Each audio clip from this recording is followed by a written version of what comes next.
Hello everybody and welcome to Big Rock Monday. I'm Chris Connolly with Focal Point Business and Executive Coaching. I'm casual Monday today because we got in very late last night from our graduation world tour. We're fortunate to have had two kids graduate with advanced degrees, and they were graduating in less than 24 hours in different states. And so we've been on airplanes all weekend. It was a blast, and you're going to hear more about that in just a moment. Remember, our May series is focused on the Energy Bus by Jon Gordon. And the Energy Bus talks about the 10 rules for the ride of your life. If you remember last week, we talked about the first two rules. You're the driver of your bus. And the second rule being desire, vision, and focus will move your bus in the right direction. This week, we're going to talk about rules 3, 4, and 5. And I'm going to bring in some guest speakers for you as well. But let's start with rule number 3. Fuel your ride with positive energy. I'd like to bring in Vanderbilt Master's graduate Kit Connolly to tell us a little more about that. You know, data scientists love formulas, so I've got a good formula for you. E plus P equals O. Now explain what that means, Coach.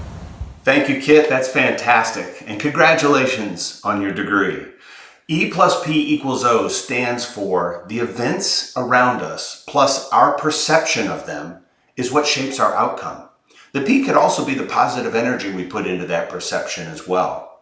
You know, I'm a golfer, and one of the things that's nice about the game of golf is when you leave the course, you always remember that one great shot or the one great hole you had, and it helps drive you to come back and play again. If all you thought of were the times you didn't make that shot or you chunked it or you topped it, you would never come back to play because it would be a negative experience. So that one great golf shot philosophy will fuel that formula. E plus P equals O. Now let's talk about rule number 4, which is invite people on your bus and share your vision for the road ahead. We all know it takes a team to achieve business success, but it also takes a team to achieve your vision in your business. And unless you share that vision with the team, how can you all work on the same outcome? I'm reminded of the story of Thomas Edison, who invented the light bulb, and he failed over 1,000 times in trying to invent the light bulb. Now imagine having an idea for an invention and trying 1, 5, 10 times to create it and failing, 50 times failing, 100 times failing. By then, most of us would just give up and say, that's not going to work and we'll move on. He did that more than 10 times over before he achieved success with the incandescent light bulb. And thank goodness he did, because we're all reaping the benefits of light. Remember, the windshield in a car is bigger than the rearview mirror for a reason. It's better to look at the road ahead instead of seeing where you've been. Now let's talk about rule number 5 in the Energy Bus. Don't waste your energy on those who don't get on your bus. I'd like to bring in Dr. Monica Connolly, who just received her PhD from Wichita State University, to tell us a little bit more about this. You know, PhDs love to do research, and Gallup research shows us that negativity can cost business $300 billion per year. Why don't you tell us a little bit more about that, Coach? Thank you, Doctor, and congratulations on your degree as well. She's right. Negativity is very costly. But most people think, how can it cost us from an employee perspective? But it costs you in all your relationships with your suppliers, your business associates, and more importantly, your customers. Customers can detect a negative environment, and they don't want to be around a negative environment. So you have to want to be here first. John just wrote a book and co-authored it with Amy P. Kelly in his organization, and it's called Difficult Conversations Don't Have to Be Difficult. In that book, they outline a methodology for having difficult conversations in a positive environment. It's a really nice way to look at how you can keep positive people on your bus. You know, when I was a kid, my parents taught me a 2-rule system. Rule number 1, mom and dad are always right.